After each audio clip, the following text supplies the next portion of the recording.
इसको इसके साथ की लड़की दिलवाइए आप। लड़की तो हमारे पास है, एक ही चाहिए केवल। एक ही लड़की बताऊंगा, बहुत अच्छा सुंदर सुशील और बहुत गुणकारी लड़की है हमारी। उसने अपने पति का खून किया है, ऐसा इल्जाम है उसके ऊपर। खून किया है? सुन तो लेते क्यों किया, काहे के लिए किया, हो सकता है पति की गलती है। अभी कोर्ट में केस है, साबित नहीं हुआ है। साबित नहीं हुआ। साबित खून हुआ है लेकिन खून मतलब साबित नहीं हुआ।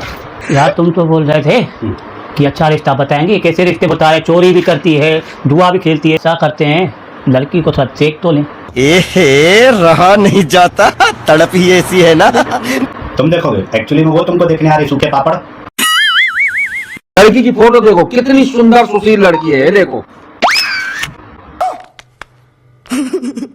मेरे से 10 साल बड़ी लग रही है। अरे तो क्या हुआ, तुमको दोनों का, बड़ों का, छोटों का, सबका प्यार देगी ना भाई। मेरे को नहीं करनी है शादी भैया, मैं जा रहा हूँ। पकड़ इसको,